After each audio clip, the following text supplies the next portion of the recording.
So your next reading is financial reporting standards. These are all the content elements, all the learning outcome statements within this reading, and we will do every reading and explain the contents in detail. First, LOS in this reading. Describe the objectives of financial reporting and the importance of financial reporting standards in security analysis and valuation. First of all, we need to know, why do we need accounting standards? Why? Why do they exist? Who issue them? Of course, FASB and IAS. We'll discuss in detail. So they are the bodies who issue the standards, but they do not have the backing of the law. They cannot enforce the implementation of accounting standards. So their implementation is the responsibility of the local regulators like SEC in the US, SEBI in India, Securities and Exchange Board of India, SECP in Pakistan, FCA in England. So why do we need standards? Who issues them? Who regulates them? That's the overall overview of what we are going to complete today. So first,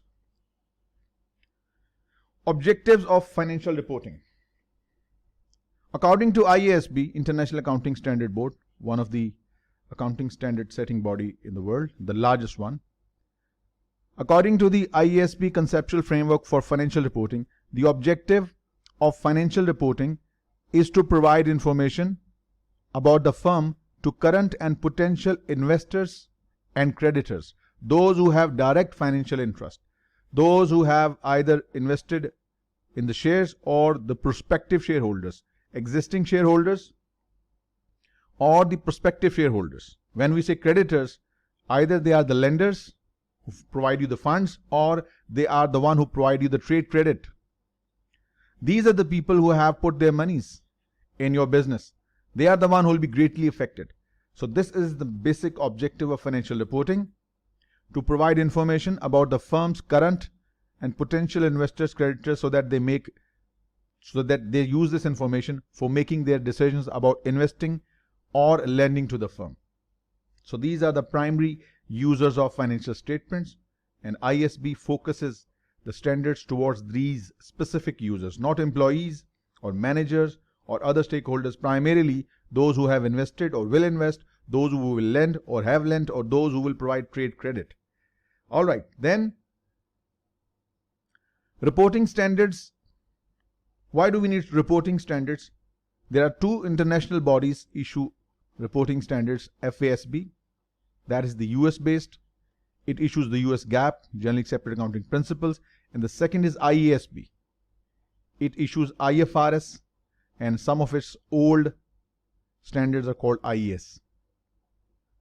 These are the two well-known accounting standard setting bodies, and their pronouncements, their standards are applied across the world. Specifically, IASB, its standards are applicable in most of the countries, in entire Europe, in Pakistan, in many countries, and other in the Middle East as well. But the FASB's accounting standards, they are applicable only in the US. So reporting standards ensure that the transactions are reported by firms, they are consistent, comparable, like two firms in the same industry operating in the US. So under the US GAAP, their financial statements will be comparable. They will be prepared on similar basis. So reporting standards ensure that transactions are reported by firms, they have similarity, they can be compared. However, these standards do not mean that the management doesn't have the prerogative to make its own decision. Management definitely has its discretion to properly modify the standards depending upon their specific economic conditions. So they are not straitjackets as such, or they are not specifically to be followed. There is some element of flexibility embedded within the standard so that the management can select accordingly to their specific needs. All right, then next reading is describe the role of financial reporting standard setting bodies and regulatory authorities in establishing and enforcing reporting standards. As I said, There are two major accounting standard setting bodies in the world, IASB that sets IFRS and IAS, and FASB that is US based, issues US GAAP applicable within the US. So standard setting bodies are professional organizations of accountants like International Federation of Accountants, Institute of Chartered Accountants in England and Wales, American Institute of Certified Public Accountants, ACCA, even IMA Institute of Management Accountants, a full member of IFAC. So these professional member bodies, they are the part of standard setting bodies. These professionally qualified accountants and auditors, they are the one who play their part in setting the financial reporting standards. Then these bodies, they do not have the backing of the law. They only set the standards, promulgate them, but its enforcement is beyond their scope. These standard setting bodies cannot enforce these standards. Then who else will enforce these standards? For them we have these regulatory bodies in different countries. Security Exchange Commission in the US, Security Exchange Commission of Pakistan, Security and Exchange Board of India, and Financial Conduct Authority in the UK. And there are many other regulators in almost all the countries. Then there is a body called International Organization of Securities Commission, IOSCO. These regulators, SEC, SECP, SEBI, FCA, they are the members of this body, IOSCO. So IOSCO is an umbrella organization where these different regulators from across the world, they have formed this association, International Organization of Securities Commission. So they almost cover 95% of your corporate world. 95% of the corporate worlds are covered by the regulating bodies in IOSCO. So you can see it's quite an magnanimous, quite a large entity. They regulate more than 95% of your world's financial markets. Then there are certain regulatory filings to be made in the US, the companies that are operating in the US. Form S1, you just have to know it briefly. You do not need to learn it. These are just the regulatory requirements the firms operating in specific regime have to follow. So these are specific reporting submissions to be made in the SEC. In the US, like in Pakistan, we have certain forms to be submitted, Form 28, Form 27, Form 32, Form A. These are specific forms serving some specific reporting purpose. Those companies that are listed, they're required to make these submissions. So Form S1, basically, it provides information when a company is about to issue new securities. So it is filed to SEC prior to the sale of new securities. What does it include? It includes your audited financial statements, why the company is going for the share issue, what would be the purpose of the share issue, what would be the money used for, who are the underwriters. Then Form 10K, we discussed this briefly yesterday. This is similar to the financial statements, audited financial statement, to be submitted annually to the SEC. Then 10Q, it is similar to 10K, but it is submitted quarterly and it is less in detail. Then there is Form DEF 14A. This form is required to be submitted before the proxy statement. We discussed proxy statement yesterday. Just brief one-liner knowledge would be sufficient. You don't need to go into deep details. And Form 8K we discussed yesterday. This form is to be filed to disclose the material events, including any significant acquisition the business is going to make, or any disposal, or any change in the corporate governance structure. And then you have Form 144. Companies can issue shares two ways. Either they can go for a public issue or they can go for private placement. Shares, the blocks of shares could be sold to private investors. So under Form 144, the firms can directly place such securities, blocks of securities to certain qualified buyers. And for that, no registration statement is required. Just you need to inform the SEC through Form 144. Otherwise, any public issue first needs to be approved by the SEC, only then the shares could be issued. So that's a little diversion. And then Form 345 relates to the beneficial ownership, specifically associated to the corporate officers within the organization, because the senior managers or directors, if they hold certain securities within the company, there is the risk of insider trading. These are the corporate insiders, they have the inside knowledge. So in order to make sure that they disclose their relevant interest in the company, so this form needs to be submitted. Just a brief knowledge of it is essential Otherwise, you do not need to memorize it. This specifically relates to corporate compliance, those who work in the compliance department, regulatory filing, quarterly and annual or biannual. So, moving on to your next reading, it says describe the International Accounting Standard Board's conceptual framework, including qualitative characteristics of financial reports, constraints on the financial reports, and required reporting elements. Let us discuss all these one by one. At the center of IASB conceptual framework is the objective to provide financial information in making decisions about providing resources to the company. We identified 3 specific users of financial statement who are at the greatest risk: those who invest in the shares of the company, those who have invested or those who will invest, prospective shareholders, those who will lend the money to the firm or those who have already lent, or those who will provide the trade credit. These are the specific users who will be greatly affected by misrepresentation, by financial statements fraud. So these are the one for which the financial statements are primarily intended.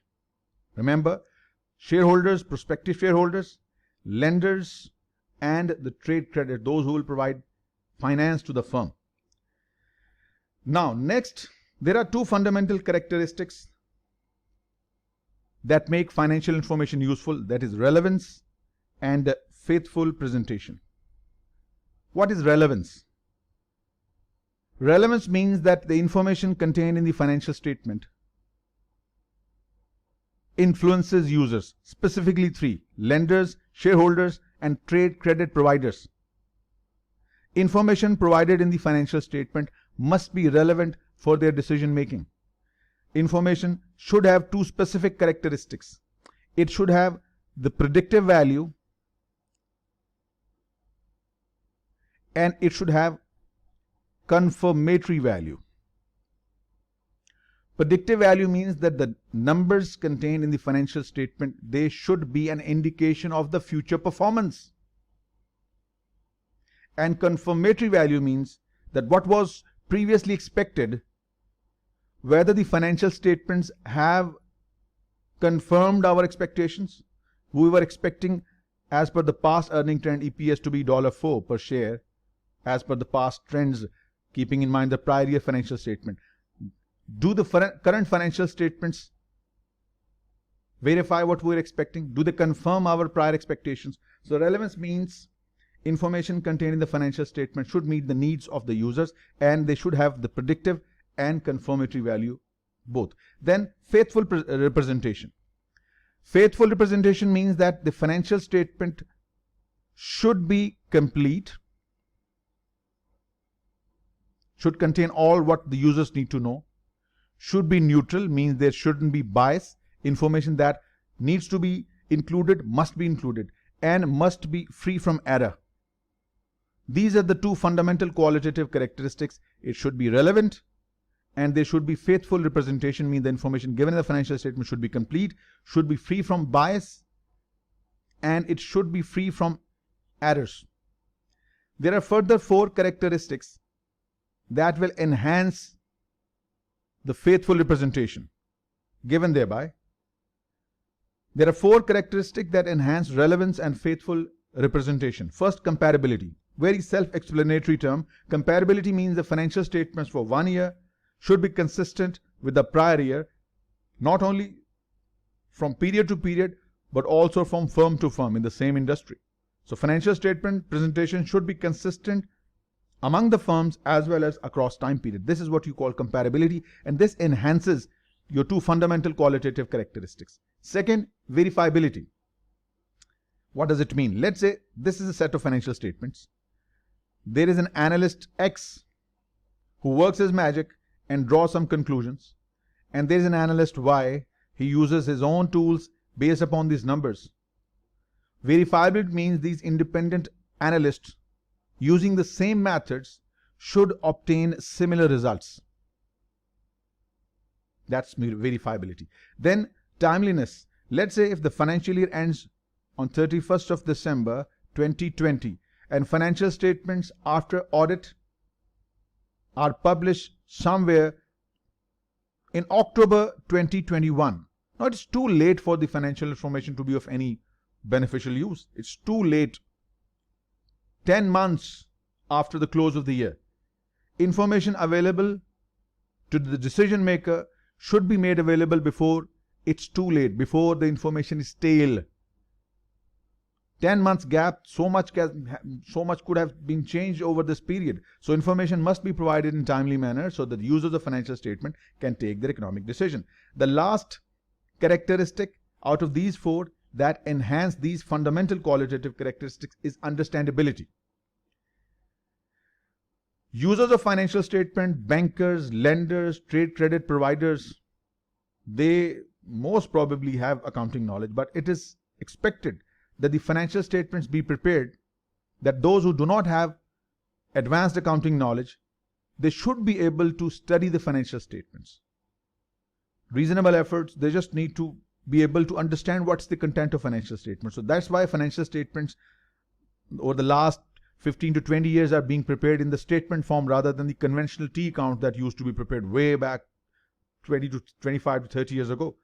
So this has led to a drive to make financial statement more user-friendly, making them more easily digestible for the users who may not be financial experts. So understandability means that the information given in the financial statement should be readily understandable by the users.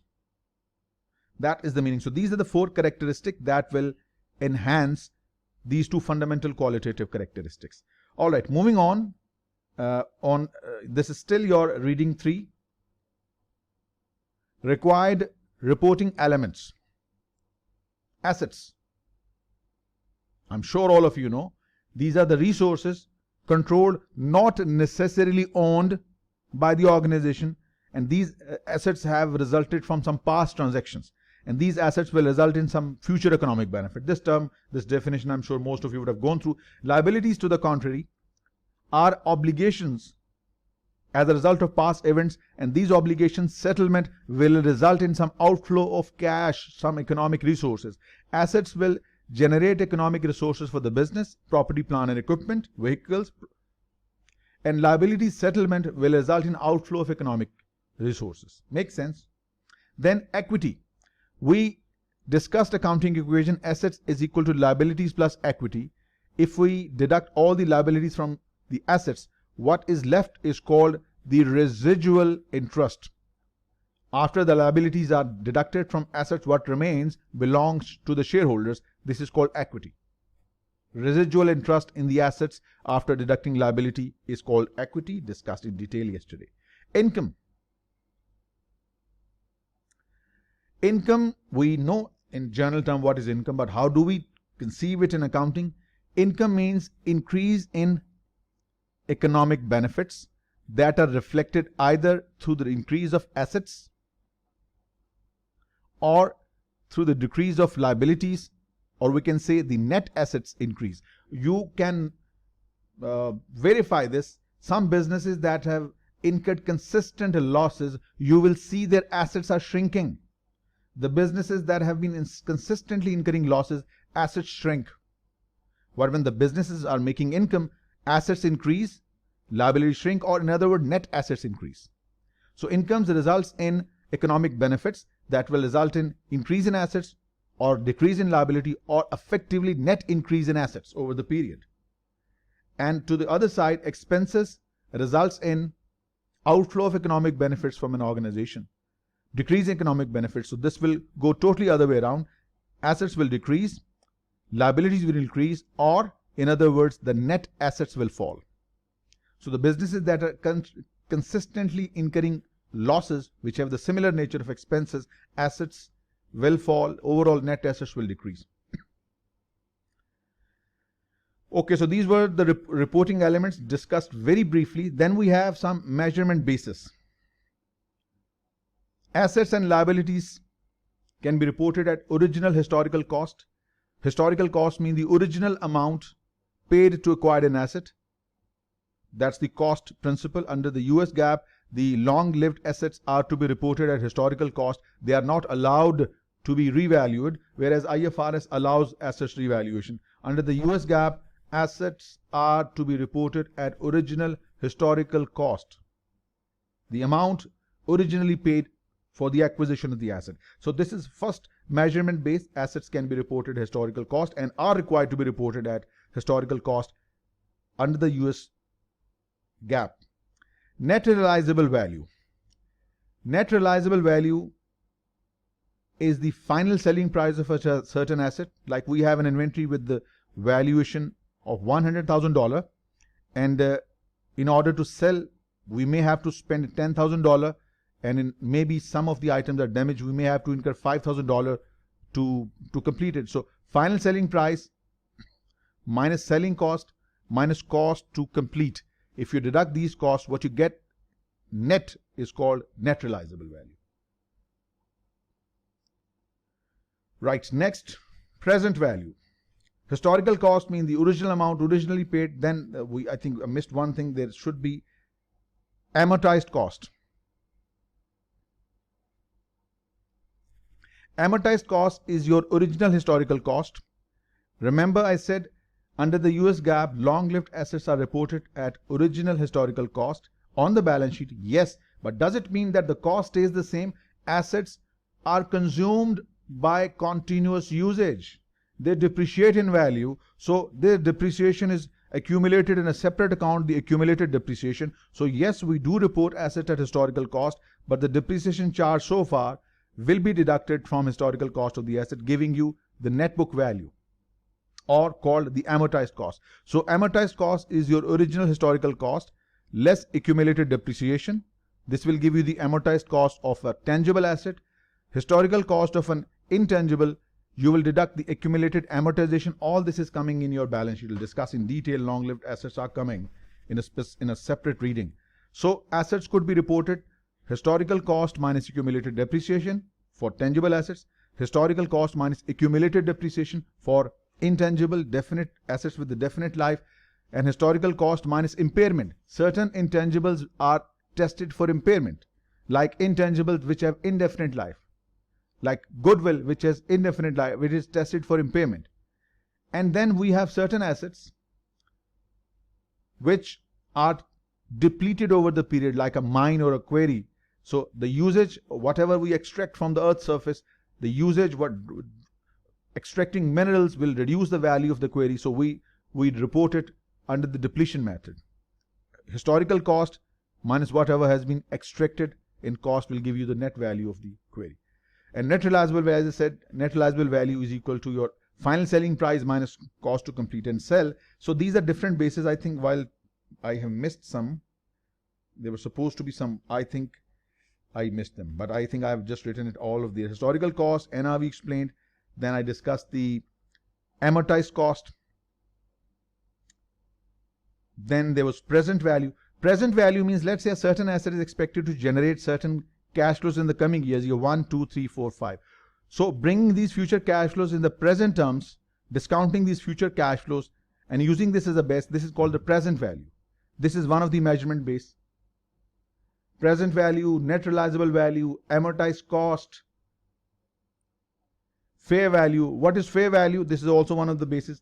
Fair value is the price at which an asset could be sold in an orderly transaction between willing parties. An asset that could be sold for $100,000 between two willing parties, this will be called its fair value. So these are different measurement bases. So we will discuss which is used for what. Historical cost is used for long-lived assets. Your account receivables are reported at NRV. Your inventory might be reported at NRV in certain circumstances. We'll discuss later. Your long-term receivables that will pay you after 2 or 3 years, their amount is reported at present value. Long-term receivables are reported at their present value. Certain marketable securities are reported at fair value. So these measurement bases will be discussed as we go along, depending upon which type of asset we are discussing. Next, certain constraints and assumptions. This conceptual framework has certain constraints. The first constraint is cost-benefit trade-off. What does it mean? It means that the benefit a user will derive from a certain piece of information from financial statement, it should be more than the cost of presenting that information. Benefit of the information presented to the user should be more than the cost of presenting that information. That's a constraint sometimes we have to consider while making presentation of financial statements. Then finally, there are certain pieces of information that are non-quantifiable. This is a constraint also. We cannot show them within the body of financial statement.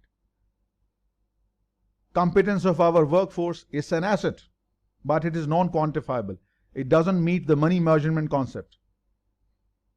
Firm's capacity for innovation, it's an asset, but how do we report it in the financial statements? Because it is non-quantifiable, it doesn't meet the money measurement criteria. Reputation, a good reputation is an asset, but it cannot be reported within the body of financial statements. So these are some constraints within the financial statements. Non-quantifiable. And then finally, accrual accounting. Accrual accounting means that accounting transactions are recorded when they occur. Like for example, if I have sold goods worth $100,000 on credit, I might receive money in the future after 2 months.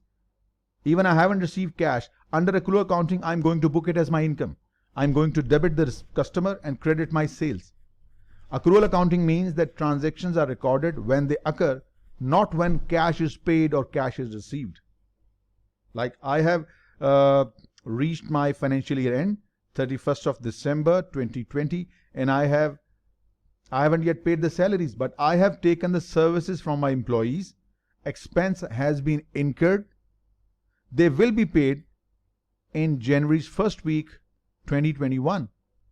So cash hasn't been paid, but expense has been incurred. Booked as an expense. Debit your salary expense, credit salary payable.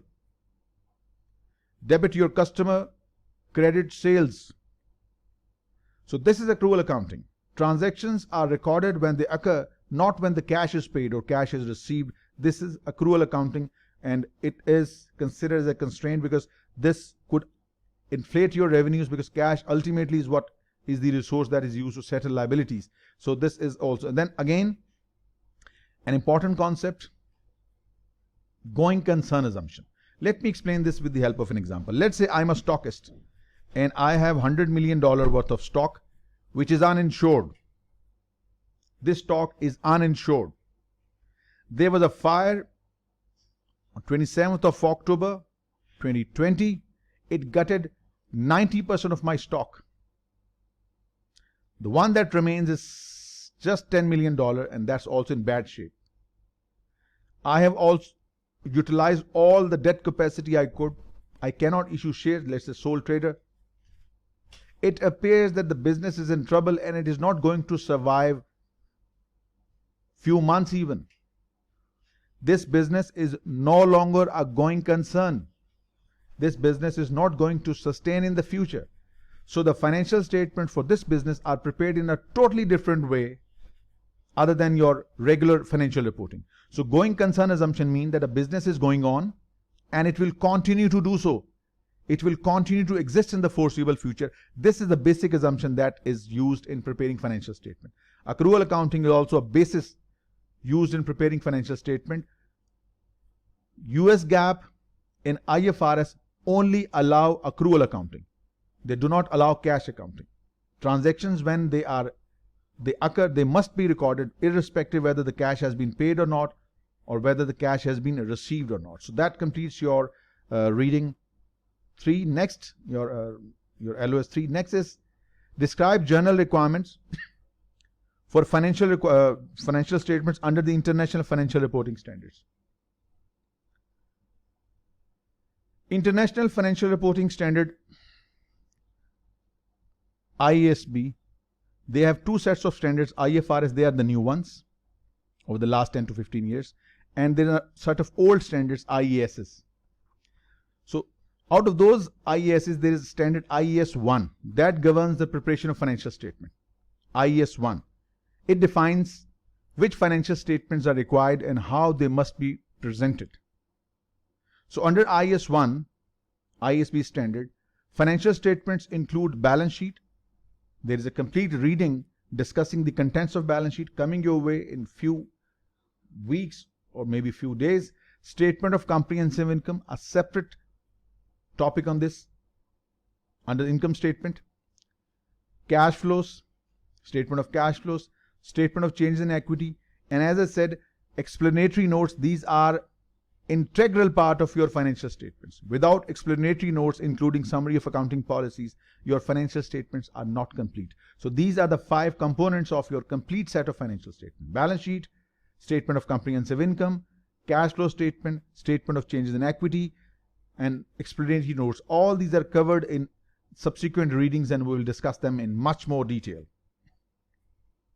Next, the journal feature of preparing financial statements as required under IAS. Number 1, first, fair presentation. Quite self-explanatory term. Fair presentation means that the financial statements should faithfully represent the effects of entities, transaction, and events. There shouldn't be manipulation of numbers. This is the first feature. Second, going concern basis. We discussed it previously that business is in a condition that it will continue to exist in the future. There isn't any uncertainty regarding its long-term survival. Our business is going on and it will continue to do so. This is called going concern assumption, and this is the basic assumption on which the financial statements are prepared. If this assumption is not appropriate, the accounts are prepared in a totally different basis, and that is of course not the agenda for today. Then accrual basis, similar to what we discussed previously. The transactions are recorded when they occur, not when the cash is paid or received. Next, consistency means your financial statements must be prepared in a way that they can be compared from period to period and from firm to firm. Discussed. Materiality. This is often misunderstood concept. Materiality means, let's say for example, $100 item purchased might be made an asset by me, FTC. It's a big amount. But this amount, if a certain item has been bought for this amount, it might be expensed in Apple Incorporated, because for them this is a very immaterial amount. So expensing this amount wouldn't affect their financial statement. But for me, if I expense $100 or if I capitalize $100 expense into an asset, this will affect my financial statement. So materiality is a certain threshold that is defined by the size of the business, and we need to decide based upon the materiality how should we treat it as a capital or revenue expenditure, right? So materiality means the financial statement should be free from misstatements.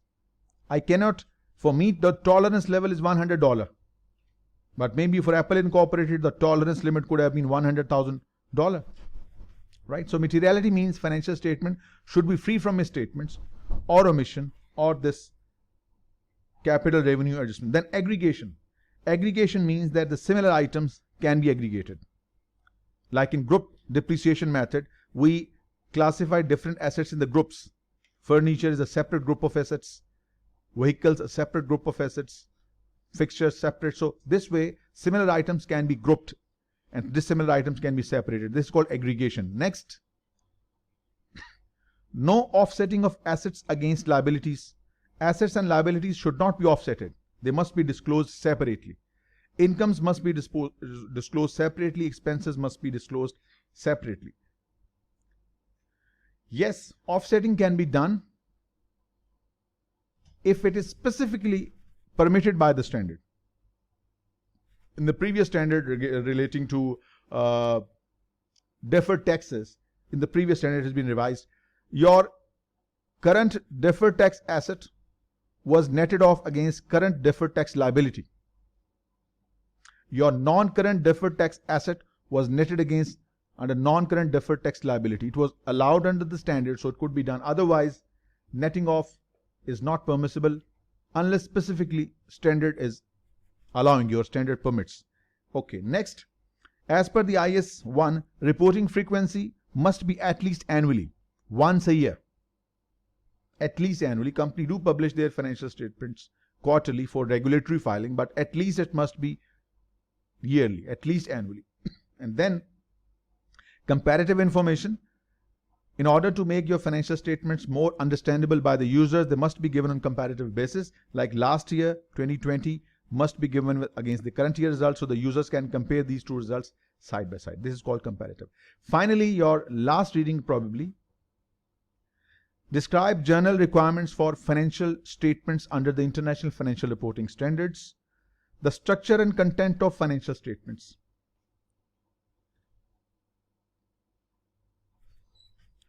It says the financial statements balance sheet must be classified. By classification means that the balance sheet should be classified into current versus long-lived assets. Liabilities must be split between current liabilities and non-current liabilities, and within this certain items must be disclosed separately. This is called classification. Current versus non-current. Then minimum information. Under IS 7, what is IS 1? What is the minimum information to be included in financial statement? Certain specific items like a company should report inventory separately, banks, cash and cash equivalents separately, the property, plant and equipment, items related to expenses and revenues. So this is the minimum information contents to be made available in the balance sheet and income statement.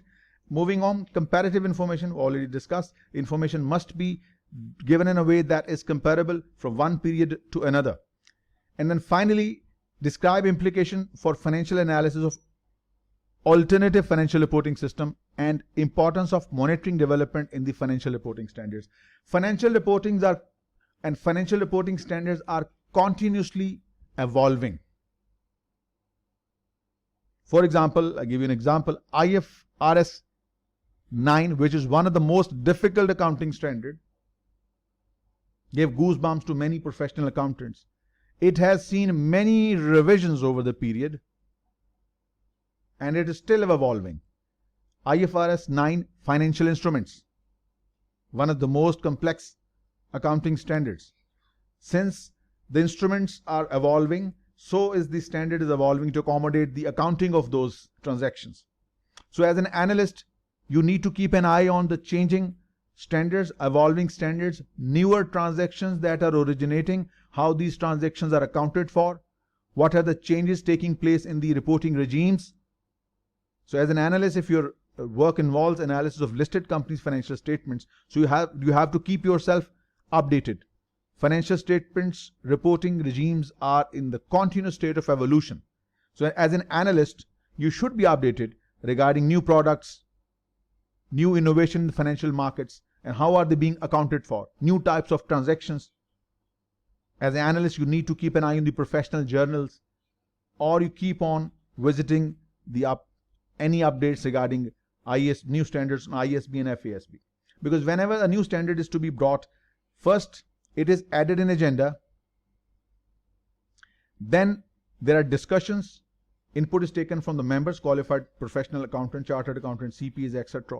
Then exposure draft is circulated against the members, new input is taken. Once all deliberations are made, then it is finally issued as a standard. So there are certain steps involved. So all this while is taking place, it is updated on these professional ISBs and FSBs websites available for the public discourse. So as an analyst, you must be conversant or must be familiar with the changes that are taking place in the financial reporting regime. So that completes your reading financial reporting standards.